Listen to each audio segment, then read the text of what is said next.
All right, here we go. In three, two, one.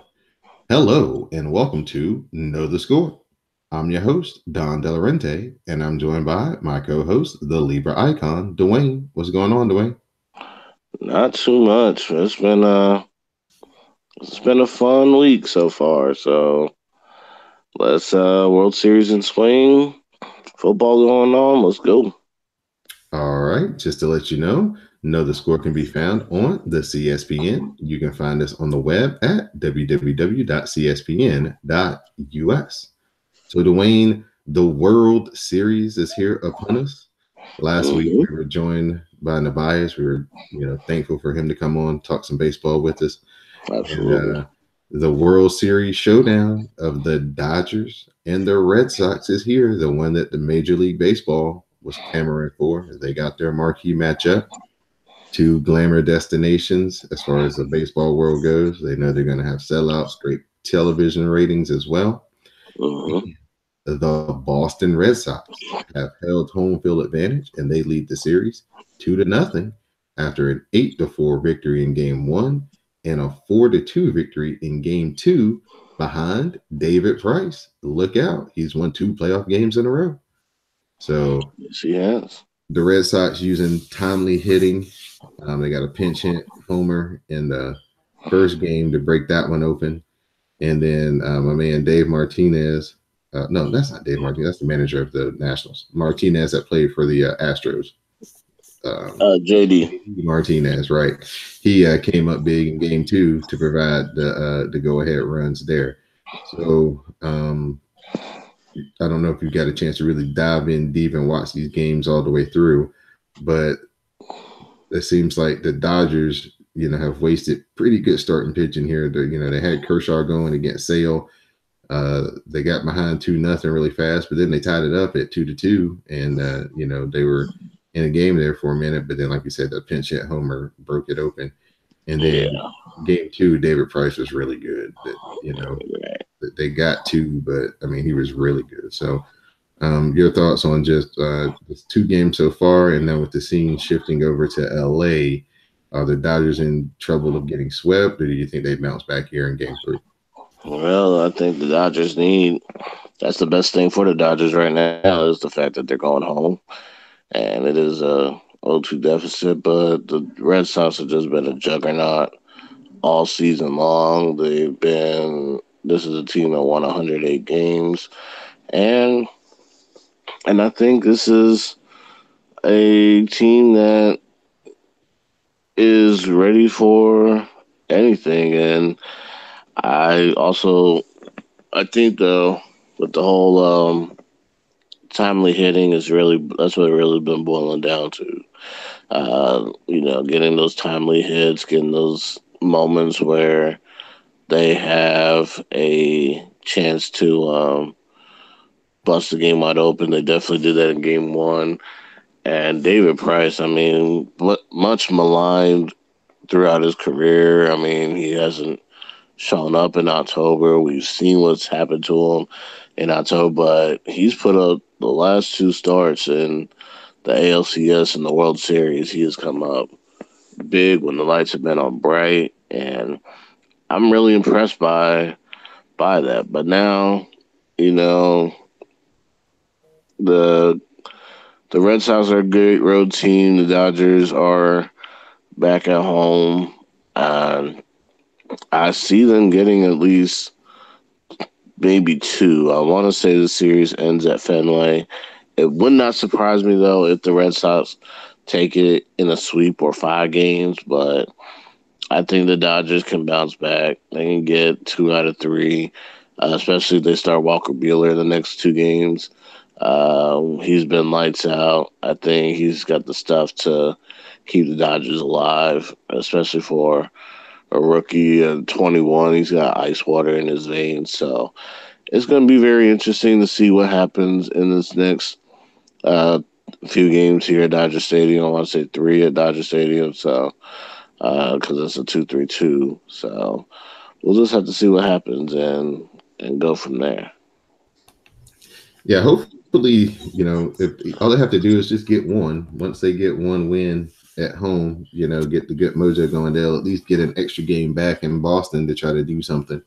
So, they can possibly get some mojo behind them. They just got to be able to get to their bullpen with the lead. I think if they can get to their bullpen with the lead, then they might have a pretty good shot and winning two out of these next three at least.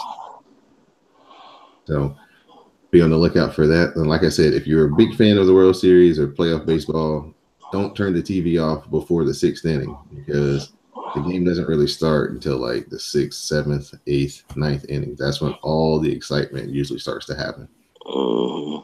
So, Dwayne, we'll move over to the NBA, where last Friday night we had some fisticuffs, tempers flared between the Rockets and the Lakers, and then that led to some punches exchanged between Chris Paul and Rajon Rondo. So this has been like a 10-year grudge match in the making between Chris Paul and Rajon Rondo. And the big thing that came out of this was not Brandon Ingram being the instigator, pushing James Harden and making everybody come together and then sliding in like Kermit Washington when LeBron James had Chris Paul held back trying to get a cheap shot in. It was all about whether if Rajon Rondo spit on Chris Paul, which led to these punches being exchanged between the two. So in super duper high definition slow mo, it looks like Rajon Rondo may have did what we used to call a skeet spit, where you kind of just, push it out between your teeth and you don't really hawk back. And it may have caught Chris Paul on the nose. Rajon Rondo is disputing that, of course, saying that, hey, look at everybody around. Nobody's reacting like I did anything that vile or disrespectful. So Chris Paul's, a liar. So they've been having a back and forth in the press for the last week. Did you see this live? And if you didn't, what was your immediate reaction once you did see it? And, these two guys landing pretty significant punches on each other. Well, I did see it live, and it was surprising. I mean, we saw all the Kinston, North Carolina come out of Brandon Ingram, in that whole sequence. I think Ingram was just frustrated over the fact that he was guarding James Harden most of the night, wasn't getting a lot of calls against him, and James Harden was doing James Harden things, and Ingram just lost it, and that's where the push came in, and then he got in the referee's face, and I'm like, oh my goodness, and then all of a sudden, Rondo and Chris Paul, and Chris Paul, apparently at first when we looked at it, it's like Chris Paul has been the guy who gets away with a lot of stuff, and he flashes that smile, that salesman smile, which allows him to get away with everything, which infuriates a lot of people. Like, a lot of people have been on to Chris Paul over the years, and Rajon Rondo has been one of those people that have been on to Chris Paul and his shenanigans over the years. But I think the Chris Paul, like, even when he just reading certain quotes from his brother, he said Chris doesn't really fight, so something really had to trigger him to get to that point. And so, I think the whole, like you said, the whole skeet spit might have happened, where it was unintentional, looked like, but, it still happened. And I think that's why Rondo was pretty upset about the fact that, he was getting accused of spitting on him, but, might have been just one of those accidental things, and it just reacted. And now, Ingram got the 4 game, Rondo got the 3 game, Paul got the 2 games. But I can't wait till these two teams meet again in Houston on December 13th on TNT, and it is still going to be bad blood. Are they going to be able to get the game are they going to be able to be in the same building at the same time, on the court at the same time, without any trouble? We'll just have to wait and see, and watch that game and see how all the elements in this situation work out. And I can't wait for that. It was very shocking to actually see them come to blows because, in the last, decade, 15 years or so, we've been kind of conditioned to see guys, they come together, they hug, they push, they curse. Somebody may throw a finger in somebody's face, but, they don't really do nothing. But all of a sudden, man, it was just like some talking, a mush, and then next thing you know, Rondo was like bang, and it was Right. on. And it was on. And Brandon Ingram is very lucky that punch didn't do more damage than it did to Chris Paul, because he probably would have got 15 or 20. Like if Chris Paul would have got knocked down with that punch or bloody with that punch, oh man, it could have really been bad for him. So he's very fortunate. And like I said, that was very reminiscent of a fight between the Rockets and the Lakers back in the day, where Kermit Washington hit Rudy Tomjanovich and literally shattered his face, ended his basketball career, almost killed him. So so definitely it'll be must-see TV when they match up again. It might be like WCW wrestling, where all of a sudden they're doing the pregame. We got to go to the back. There's an altercation. Right. and they closed the tunnel at Staples Center, so Chris Paul couldn't go through there anymore. So because of his last visit to Staples, so there's that. Right. So we'll be definitely have our eyes on the next time that they get together. Let's talk about the Lakers. They finally got their first win last night. Luke Walton had to show a little bit of fire and emotion to get his guys to play with some fire and emotion. They're kind of, with Ingram out, experimenting with a new lineup, with Kuzma playing in his spot. Yeah. And so they're 1-3 to start the season. It looks like outside shooting is going to be their biggest woe so far, in this early season. They're moving the ball pretty well. Lonzo Ball's, doing his thing at point guard. He's shooting a lot better.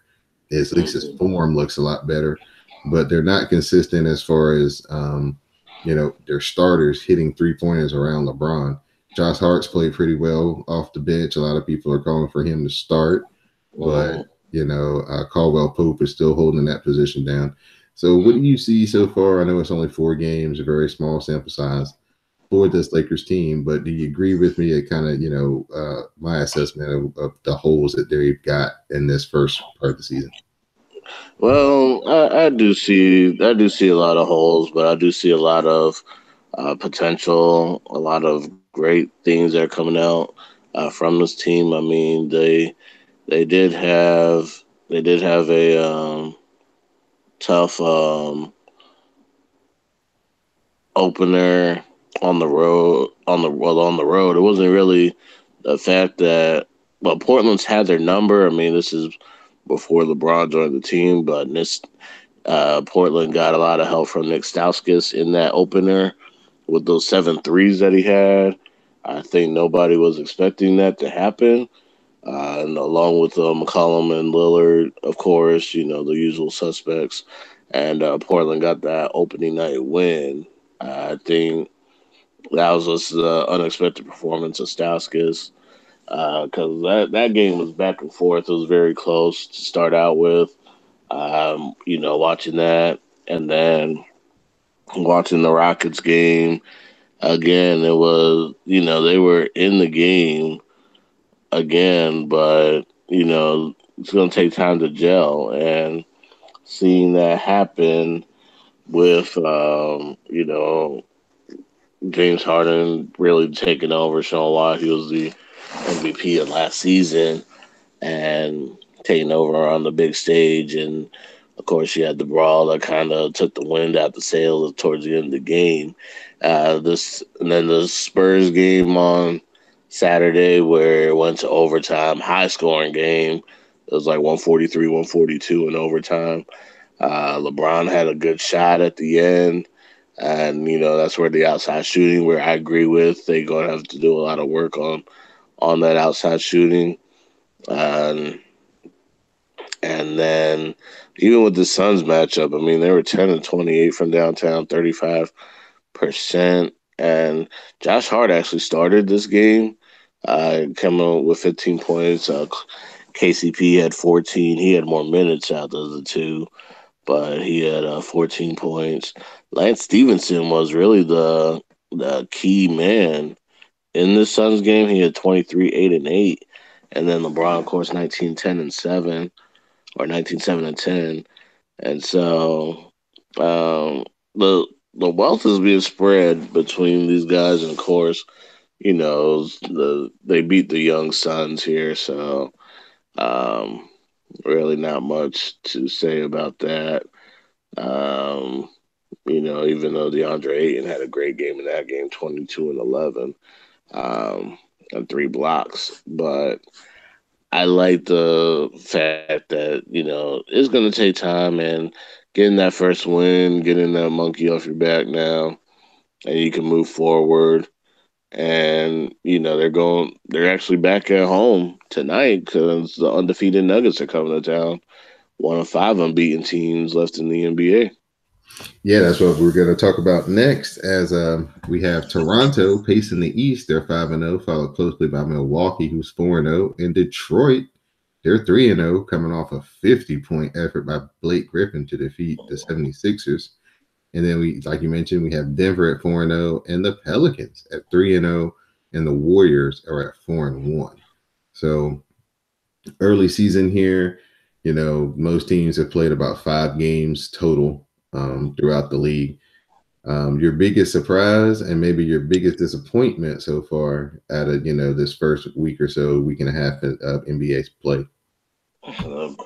Well, I love the fact that the Raptors are gelling so quickly with the addition of Kawhi Leonard and the coaching of Nick Nurse. I think Nick Nurse, he has a lot to prove coming from the Raptors development team, which won the title, by the way, the one which won the G League title. But you're replacing the coach of the year who won 59 games. Um, and he's getting the job done so far. I love the fact Mike Malone's doing in Denver, being able to beat the Warriors. Got the Nuggets out to a 4-0 start. Just got his extension for 2 more years. That's a really good team, led by Jokic and Harris. And then the Pelicans have surprised me as well. I mean, this is a team that lost Rondo. Alfred Payton was supposed to be like a downgrade for. I mean, he's an obvious downgrade from Rondo, but he's really stepped his game up. And Alvin Gentry's done a great job down in New Orleans, getting that team to 3-0. So there's a lot of great surprises. I mean, the Bucks don't really surprise me, with Budenholzer as the head coach and the new arena. Very nice arena in Milwaukee, by the way.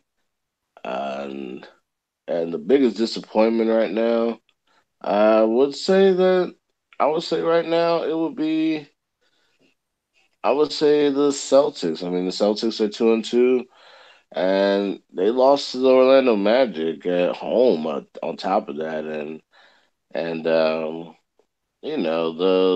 I don't know what's going on in Boston at the moment, but even at 2-2, I mean, it's just a small sample size, but Toronto setting the pace definitely, and Boston's fallen off the pace pretty quickly. So they're in Oklahoma City tonight. The winless Thunder, one of the 2 winless teams in the NBA, along with the Cavs at 0-4. We kind of expected Cleveland to be where they are. Sorry, Tristan Thompson. Um, Russell Westbrook's supposed to be back as well.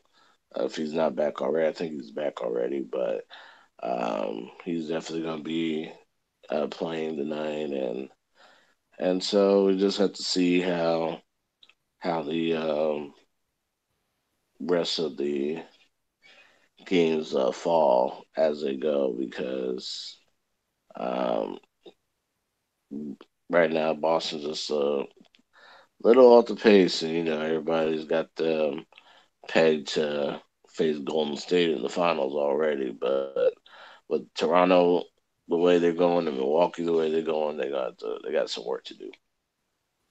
All right. This is Know the Score. I'm your host, Don Delarente. I'm joined by my co host, the Libra icon, Dwayne. And you can find Know the Score each and every week on iTunes, SoundCloud, Stitcher Radio, Google Play, and now Spotify as well. So, Dwayne, we're going to talk about a little bit of college football as Jim Harbaugh. He had one of those prove it games against Michigan State. And the Michigan defense, as advertised, they dominated Michigan State 21-7. So Jim Harbaugh in Michigan, they're slowly climbing back up the polls after that opening game loss against Notre Dame. They're now inside the top 10, and it looks like, they're going to be steamrolling right towards that game at Ohio State, and that may be the determining factor in who gets into the playoff or not. Yeah, I was pretty down on Michigan to start out with, but they've really impressed me, and because they've impressed me so well, um, this is one of those stories that hey, we could actually see some traditional powers in this college football playoff. I mean, you think about the Notre Dame, who's undefeated still, Michigan, whose only loss is the undefeated Notre Dame, and Alabama, of course, because they're Alabama. But it's really it's really kind of like a nostalgia kind of thing. I mean, you got LSU still in the way of Michigan. Texas is on their heels. Georgia, Oklahoma, Florida, all there. So um, it's gonna be very, very interesting. I'll put it like that. The Ohio State game, we'll have to see what Ohio State team is going to show up. The team that looked like they were everybody's pick 2 weeks ago, or the team that went to West Lafayette and got wrecked. So um, it just has 1 week at a time. I know a Michigan fan who's really looking at it like that is like one game at a time, 1 week at a time, and just let the chips fall as they may. And and um, and it's really good to see Jim Harbaugh finally getting what everybody thought he was supposed to do immediately. But you gotta get your guys in your system and it's finally paying off. Clemson, they blow out NC State 41-7 in the battle of ACC unbeatens. There's a lot of buzz up here in Raleigh around this game last weekend. And I tried to tell the NC State faithful, they were like, no, I think we got something for him. Our quarterback's really good. Our defense is okay. I think we could at least score with them. And I was like, Ryan Finley is y'all's quarterback, right? Like, yeah, he plays good against the teams that aren't that good. But when he plays against a really good team, he don't play so good. Mm-hmm. And that definitely was the case here. NC State got behind early, never could catch up. Clemson defense was in attack mode, and they used a balanced running attack and passing from Trevor Lawrence to just walk away from NC State. So, anything that you'd like to add to that game, or can we move on to LSU? Well, we'll just add this quick thing. I mean, we everybody thought I could have told folks in Raleigh too. I would have been right along with you. Like, I mean, NC State, they've had a good start, but it's kind of like Miami. I mean, I thought Miami was gonna be able to measure up to Clemson. last year. And what happened? Clemson destroyed them. And then Clemson destroyed them again in the ACC title game. So yeah, NC State they're doing okay. They have a softer schedule the rest of the way, so they should be fine. But yeah, they're not. Clemson is on a whole nother level than anybody else in the ACC, and it showed this weekend. The LSU Tigers, they keep moving up the polls with a 19-3 win over Mississippi State. Dominating defensive effort. They did just enough in the offensive, side of the ball to get another W. I think a lot of people are starting to kind of look at LSU as maybe a real contender. I know that they don't do a lot on offense. They get people really excited into how far they could probably go, but their defense seems to be getting better and better week by week. And we know in the SEC that can win you a lot of games. Yes, absolutely. And and with both LSU and Alabama off this week, and guess who plays next Saturday? Saturday night under the lights in Death Valley is going to be Alabama and LSU. So um, LSU, this has really been they really relied on their defense. They relied on their defense from the first game against Miami. That was one thing I did notice about this team, and Joe Burrow is able to get the ball down the field when he needs to on the offensive side. And so, but if the defense is on, LSU's offense doesn't have to do too much to win because the defense has everything covered. But the offense will pick it up if they need to. That's one thing I have noticed about this team, and with both Alabama and LSU off, I mean, you get the same time to prepare. When we come back next week, we preview this. It's gonna be a fun preview. I can't wait. As you mentioned earlier, Purdue knocked off number two Ohio State. Jeff Brom, former Louisville quarterback back in the day, he coached a really aggressive game. They went for touchdowns. They went for fourth downs. They really, really, really brought it to that Ohio State defense. And then once they got the lead, their defense, the Purdue defense, was flying around. They really made. I can't ever remember this kid's name. The Ohio State quarterback's last name. Haskins. Yeah, Dwight Haskins. I can't ever remember his name for some reason. They really made him have his worst game that he started in his career at Ohio State, his short career that he's had. They really had him confused, pressured him a lot, and didn't let Ohio State's running game really be a threat. So hats off to Purdue for just an awesome game plan execution by those kids. And a coach who coached to win and coached to go out there and take the game and not just be close in the fourth quarter like so many teams who are unranked and go against these top five teams usually try to do. Well, if we can do everything right and be close in the fourth quarter, maybe we'll have some good luck. Jeff Brown was like, nope, we're going to take this. Yeah, and it was more the defense of Purdue, the run defense especially. I mean, they held Ohio State to 76 yards rushing, and Haskins had to literally throw his arm off just to try to do something. He was 49 of 73 for 470, and and um, and because of Ohio State being one dimensional throughout the game, um, that's what that's really what fueled the Boilermakers to this win. I mean, this was worse than the Iowa beating that they got last year. So, um, once again, even if Ohio State gets back and ends up going back somehow to the Big Ten title game, you can't. You gotta look back at this game and be like, you cannot lose by 29 to Purdue, just like you can't lose by 20 plus to Iowa.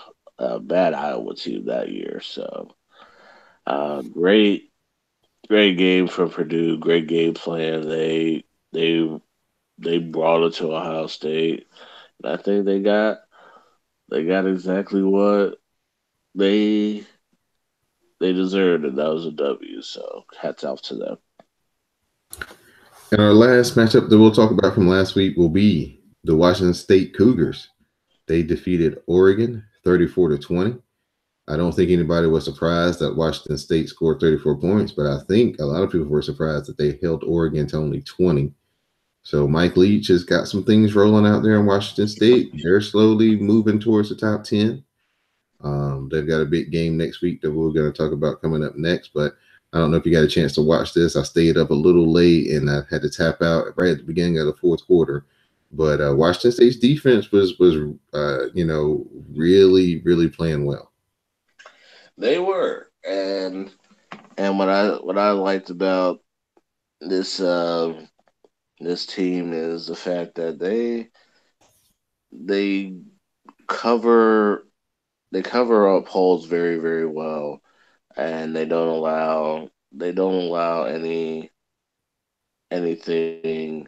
in the middle. And with this team in the grand scheme of things, and Mike Leach is coaching, and he's finally got this program to where he is his style, his kind of guys, and the results are paying dividends. I mean, game day ended up coming to Pullman for the first time ever, um, and now the Cougs are moving up, and I think a lot of people didn't expect that to happen. So, um, and now with the Cougars at 6-1, they are trailing the Huskies, and the Apple Cup coming up. So they might surprise people. Be that team that's going to represent in the Pac-12 North, and I can't wait to see how the rest of the season plays out. And will they be that representative, or will it be their rivals on the opposite side of the state? We'll talk about this week's upcoming top 25 matchups down in Jacksonville. The world's largest outdoor cocktail party resumes for another year as we have number 9 Florida versus number 8 Georgia. So this is going to be an elimination game basically for the playoffs because both of these teams each have one loss, Mm-hmm. and they both are in the same side of the SEC. So whoever wins this game is going to have a leg up towards going to the SEC championship game. So who do you see coming out on top between Florida and Georgia? Well, I want Georgia to win because I'm not a Gator fan by any means or stretch of the imagination. Um, I you know Dan Mullen's done a great job in Gainesville, and I think they've arrived. They arrived pretty early. They arrived earlier than I had thought, and uh, and I think now it's gonna strike midnight on the Gators. So I'm gonna pick Georgia to win this matchup. Next up, we have number 18, Iowa, facing off against number 17, Penn State. Penn State's hit a little lull here past 2 out of 3 weeks. They're trying to, bounce back and have a decent season. And Iowa slowly looks like they're starting to, get some momentum behind them. So who do you see coming out victorious in this matchup? Since I'm gonna go with the home, I mean, we saw what happened with Penn State and the home crowd with Iowa against Ohio State, but um, I still believe in Penn State's getting bouncing back in getting the win. They had a good win at Indiana. I like the fact that they need momentum going into the Michigan game the week after, and so I'm gonna go with Penn State to get this W, and probably eliminate Iowa from any contention for the Big Ten West and knocking them out. In our last top 25 matchup, number 14, Washington State, they're facing off against number 24, Stanford. So Stanford, they went up to Notre Dame. They lost that game. I think they've lost like 2 out of their last 3 games as well. They've kind of been struggling, barely hanging on in the top 25. And then, we talked about Washington State, and, their defense looks to be more improved and the best it's been since Mike Leach has been there. But this will be a really good test because, Bryce Love is always a threat, and they have big guys up front who can push guys around on that Stanford offensive line. So who do you see coming out victorious in this Pac-12 showdown? Considering I want to see Washington and Washington State battle for the not just the Apple Cup but the Pac-12 North. I want to go with the Cougars winning on the road in this one. I think they will have a formula to stop Bryce Love, and I think they'll have the offense to get down the field and beat the Stanford defense. My pick for this one is going to be Washington State over Stanford. Really want to see how these next few weeks play out for the um, for the Pac-12 North. Just want to let everybody know that this episode of Know the Score is being brought to you by the fine folks over at Amazon.com. Please go to CSPN.us, click the Keep Our podcast free tab at the top of the page, and then scroll down and click on Amazon. Do your shopping as you normally would, and some of your purchase comes back here to the CSPN so we can keep Know the Score free for you each and every week. So if you're looking for last minute costume needs or early Christmas gifts, support your favorite podcast network before you go shopping on Amazon. Again, CSPN.us, keep our podcast free tab at the top of the page, then click on Amazon, do your shopping as you normally would, and help support the CSPN. So we'll get to the NFL, Dwayne, our final topic this week. We've got a lot of news circling around the NFL as the Dallas Cowboys made waves when they traded a first-round pick for former Raiders wideout Amari Cooper. So John Gruden has come in and taking a wrecking ball to the Oakland Raiders, traded Khalil Mack to the Bears, which a lot of people thought he got beat on for that trade. But he was like, hey, we got number 1 picks.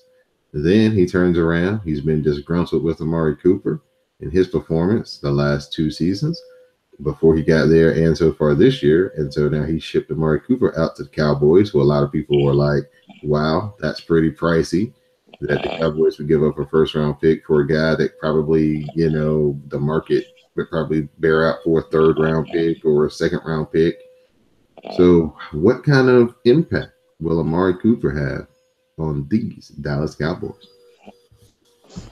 I mean, he's gonna have some impact, and it's just gonna depend on who gets him the ball. Is Dak Prescott gonna be able to get him the ball, and he will bolster this offense, which has been pretty stagnant. 29th in total offense, 26 in passing, and can Dak Prescott get the ball down the field for him? I mean, they like to run a lot of short routes or intermediate routes, and they don't really like to, take a chance on that deep ball because they just, the Cowboys are just they're more run focused anyway with Ezekiel Elliott, and I'm gonna have to just see where it goes from here. We'll see how Cooper meshes in, and then once we see how he meshes in, we'll see if that leads to success for the Cowboys as we go into the second half of the season. We'll stick with some NFC East news as the New York Giants. They trade cornerback Eli Apple to the Saints, and then they also traded defensive lineman Damon Snacks Harrison to the Lions. So at 1-6, it looks like the Giants are starting to kind of look towards next year, getting as many draft picks as they can because they have so many problems. They need to fix their offensive line. So that's going to take at least 2 to 3 draft picks, they're assuming. So there's been some rumors around that maybe Eli, because of his tenure, and the Giants may do him a solid and trade him to Jacksonville, reunite him with Tom Coughlin, because Blake Bortles has had some struggles down in Jacksonville. He got benched this past week. So with all this swirling around the Giants, first off, assess the trades, how these two players help the Saints and the Lions, and then what do you think about the possibility of Eli getting traded to Jacksonville? Well,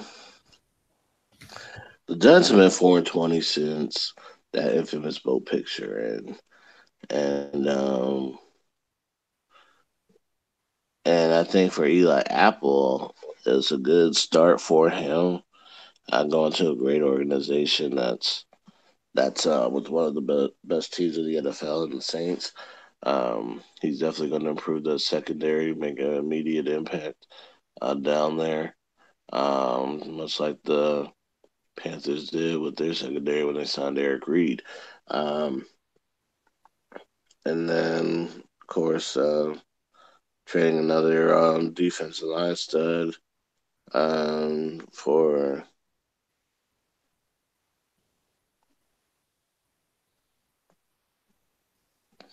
and I'm sorry, and then we'll just have to see. As for Eli to Jacksonville, I don't see that really happening this season.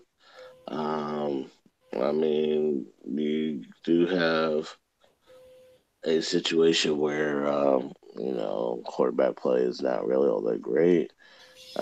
Cody Kessler scoring touchdowns, but we know how Blake Bortles is in London. He seems to want and seems to play a better game when he's there. And then you have the fact that can Eli? I mean, who will Eli have the ball? Who would be throwing the ball to in Jacksonville? I mean, they do got some receivers, but do they have a OBJ? Do they have a Shepard?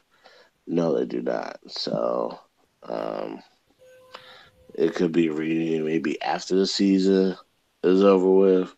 But I know the Giants are going to have to move in another direction. They're going to have to get a quarterback in this draft coming up, and and I'll be rooting for all you guys. So I'll be rooting for all of them, and we'll just see where it happens from there. We have also reports that Patrick Peterson, he wants to get out of Arizona. Arizona, one of the worst teams in the league, maybe the worst team in the league right now. They got beat bad on Thursday night. This past Thursday night, 45-10 against the Broncos, and just the frustration is starting to mount for Patrick Peterson. Arizona is basically saying, no, we're not going to trade him.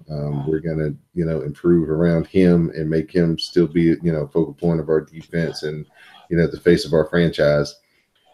So do you think Arizona is making a good move by not getting Patrick Peterson out while they can? I know he could, command significant value for things that they can improve in the future. Or do you think they're smart to just stick with him and have him, ride it out and see what next season brings? Well, I think Arizona's doing the right thing. They've already established the identity around Patrick Peterson, and they're working on getting, the identity on offense around Josh Rosen.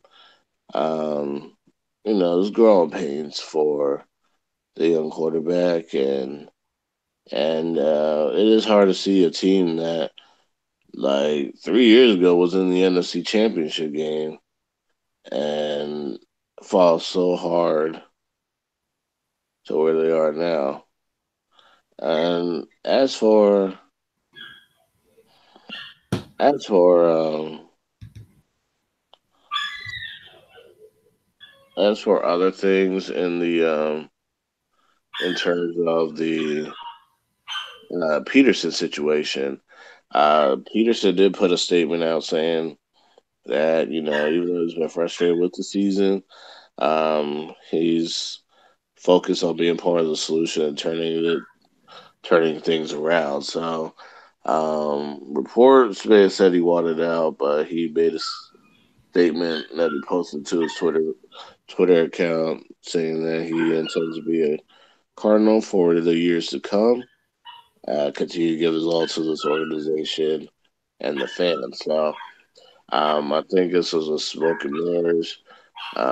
Peterson has clarified the situation, and we'll just have to see if the Cardinals field any offers. But they already said they're not gonna trade Patrick Peterson, especially not trade for anything.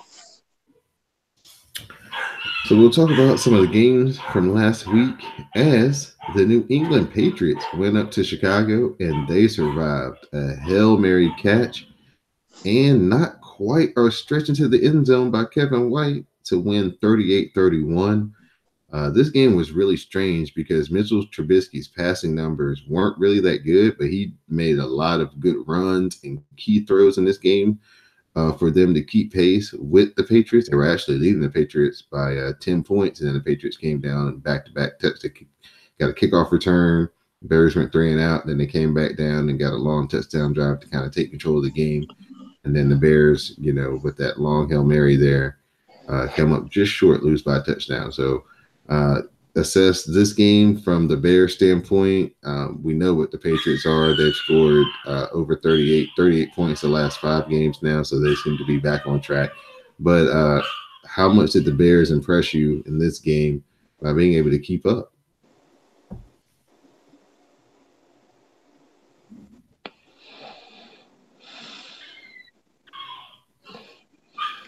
Okay, so my whole thing in this situation is this was a wild game, and a lot of points, and from the Bears standpoint, you gotta feel good that you hung with the defending AFC champions and you played very, very well. But you kind of got to remember, you still got mistakes that you made that ultimately cost you the game. The block punt did not help matters. I think had that block punt not happened, the results would have been a whole lot different. Probably be talking about overtime or even a Hail Mary victory. But I do like the effort that White made, and and that's where they're at right now. Your Carolina Panthers, they come back from 17 points down in the fourth quarter to beat the defending Super Bowl champions 21-27. Cam Newton with 2 touchdown passes in the fourth quarter led 3 touchdown scoring drives. Hit Greg Olsen on the game-winning touchdown late in the fourth quarter. This was a game of basically, hey, I'm watching the games and it's like, the Panthers don't look like they want to play football today. And this was at like that 5-minute mark of the first quarter. And then I started watching the Patriots and the Bears, and then I turned back late to this game, and all of a sudden it's 14-17, and the Panthers are, in the red zone. Like, oh snap, what in the world's going on here? Yeah, yeah. I watched this whole game, man. It was excruciating to watch the first 3 quarters. At one point, it's kind of like, is Carolina going to at least pinch the Eagles because they they could not get past the 30-yard line or the 35, and when they had the chance for a field goal to go to make it 17-9 or 17-3, whichever one it was, and they ended up having to punt because they had two false start penalties, so they were really beating themselves. They learned from the week before against Washington to make some better play calls and make some more timely throws because we all,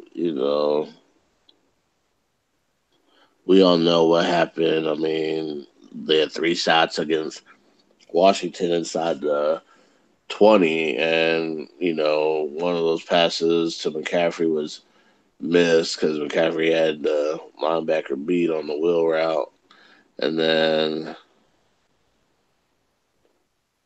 Two bad incompletions by Cam. right, exactly, and very very bad incompletions. So I think they learned from this. They mixed up the play calls. That fourth down, it was 4th and 11 at the 35-yard pass to Torrey Smith. That really was the turning point. McCaffrey then gets the ball down inside the 5, and then the game winner to Olsen. This was probably one of the biggest wins of the season. If Carolina ends up going on a good run, this is the game they're going to look at as the turning point of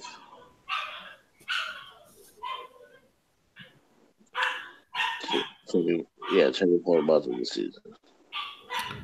And our final matchup that we'll talk about, the Saints went up to Baltimore, and Justin Tucker did the unthinkable. He missed the extra point to tie to give the Saints a 24-23 win. Drew Brees has now officially defeated all 32 NFL teams, and he also threw for his 500th touchdown pass in this game as well. This was, strength on strength in this game. The Ravens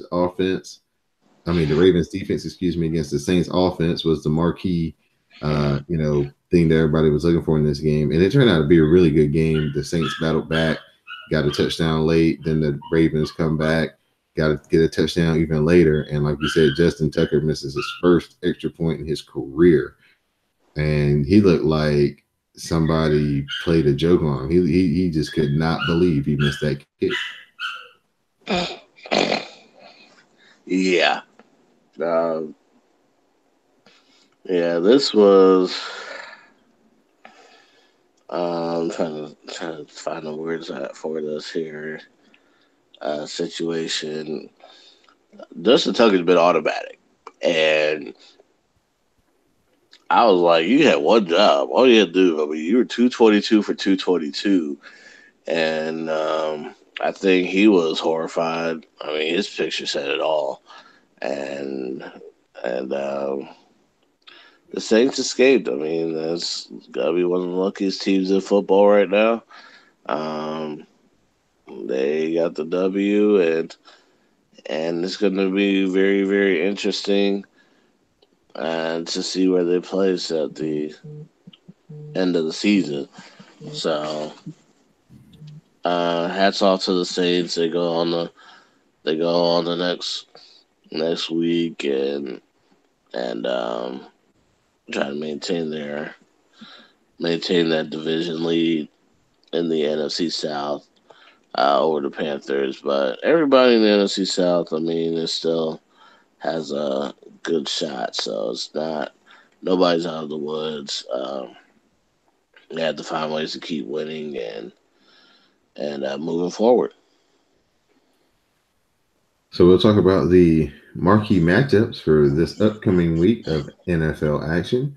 As we'll start with the Ravens going against your Carolina Panthers, Dwayne. So this will be a really good test for Cam going up against this pass rush. The offensive line, we'll see how much improvement they've really done because we know that the Ravens are coming for your quarterback. They're blitzing out the secondary. They do a great job at disguising what they're doing. So, how do you feel this will work out? Do you think the Panthers will come out victorious? This game is in Charlotte, so they've got that advantage working for them. Yeah, they have that advantage in Charlotte, and they have the Panthers are 4-0, or 3-0 at home this season. They won the last 7 or 8 there in Charlotte. So, and one thing is always about the Panthers. They always are about protecting their house. So, um, I think that it's going to be a good. It's going to be a good defensive battle on both sides of the ball. Um, I think that I think that Um, we'll see more passing. And one thing that impressed me about Cam's performance against the Eagles, which I missed, was that he did it with his arm and not his legs. That's what really makes a huge difference. But I think in this kind of game with a team that prides itself on defense, run a couple of misdirections and counter plays. Also, use that read option to kind of freeze the defense too, if you need to knock out. Well, let me rephrase that. They need that. They need to probably Cam will probably need to use his legs a lot more than usual. Running McCaffrey between the tackles will be a key, and then using Curtis Samuel, Demir Bird, Jarius Wright, Torrey Smith, using these guys on screen passes. Keep that defense honest. I think that'll be the key for the Panthers to win. I think they can follow that game plan, execute it to a T, and keep that home winning streak going. Baltimore is going to just have to take the L on this one. Next marquee matchup. This game should be a lot of fun between the Green Bay Packers going to visit the Los Angeles Rams. Oh yeah. We expect this. Well, I don't know how many points we expect to see from the Packers because the Rams defense the last 2 or 3 games has been incredibly salty. They haven't allowed more than 20 points, and they have, looked like they're kind of finding their stride after a couple of early season games where they, let some teams get in the high 20s and 30s. So, your prediction in this game, do you think the Rams will continue to remain undefeated? I think at the end of it all, the Rams will find a way to win. They have done that all season. I have no reason to think otherwise. And Aaron Rodgers is still pretty banged up, so we don't know what kind of Aaron Rodgers we're gonna get, or in this matchup. So right now you gotta go with Sean McVay, ride that Sean wave like all the way to the game, and then see if this offensive line could keep Jared Goff upright and allow him to light up the scoreboard along with Todd Gurley eating up chunks of yards and getting multiple touchdowns as well.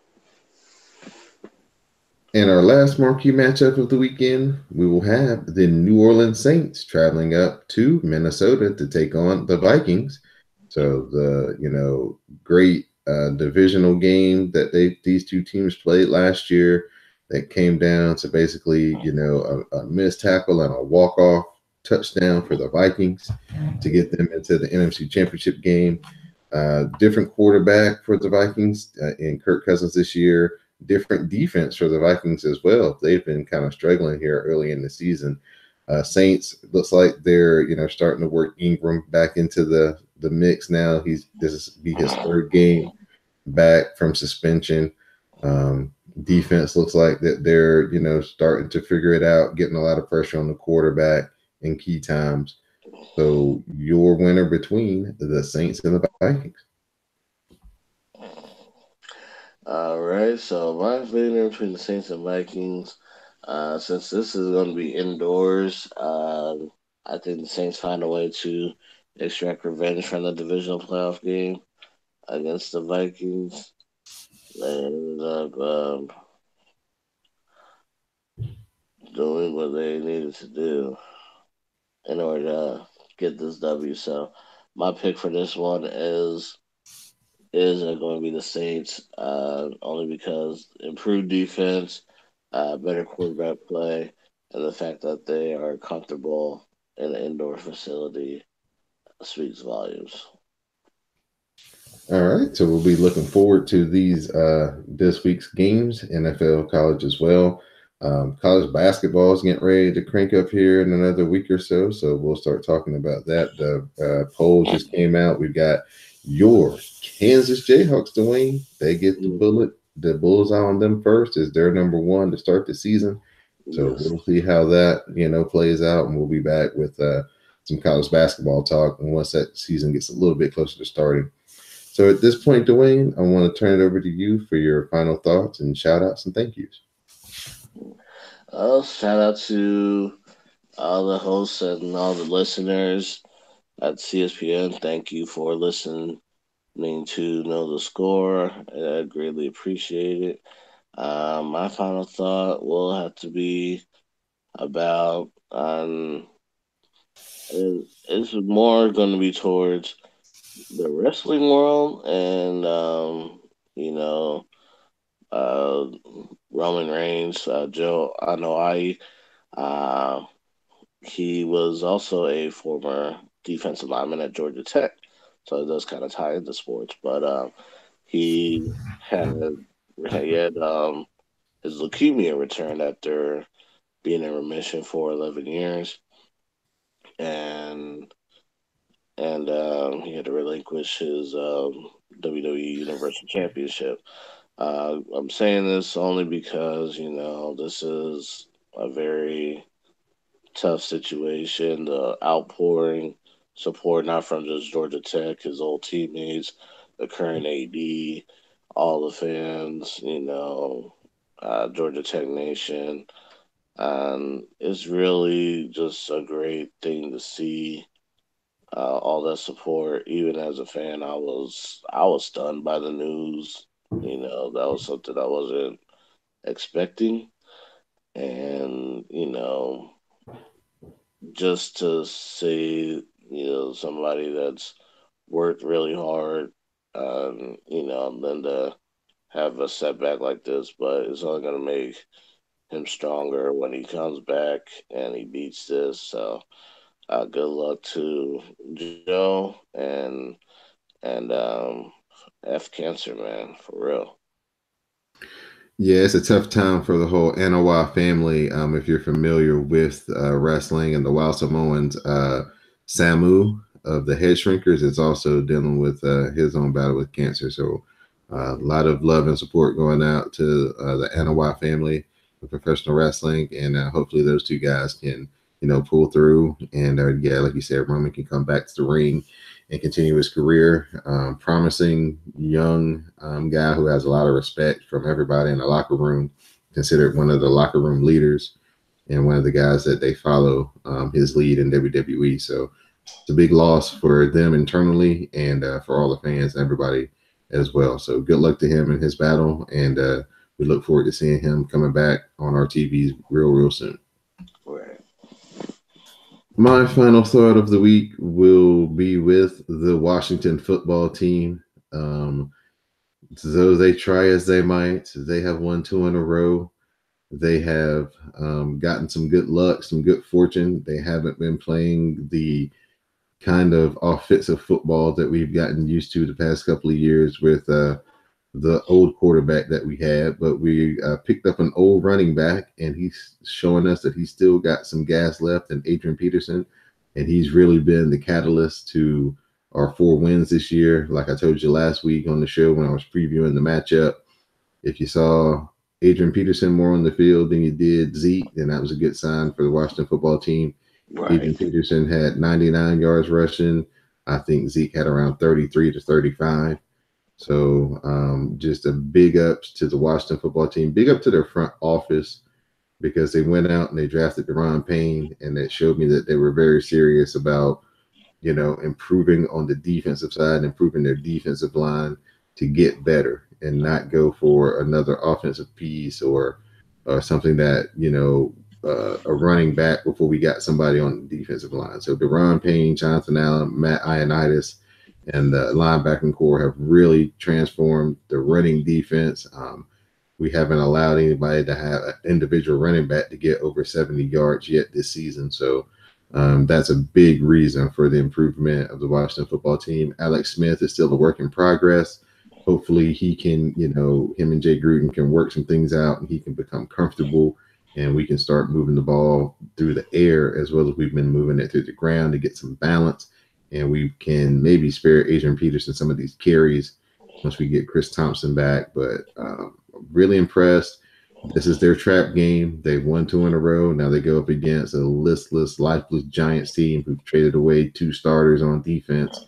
So on the road, so they're going to have to come ready to play. Hopefully they can, handle business, jump on the Giants early, and basically make them quit and, continue to use that good defense and running game to get wins in the NFL and see what the season can bring. If they keep up with that formula, they play the Texans and they play the Falcons, and those are the only 2 teams that they really have to try to keep up with as far as scoring. But everybody else, they can just play solid running defense, run the ball, and don't turn it over, and they could be in the playoffs when it comes down to the end of the season. So, right, good stuff from the Washington football team. So, for my co-host, the Libra icon Dwayne, I'm Don Delarente, and now you know the score.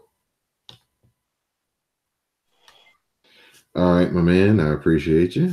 No problem. As always.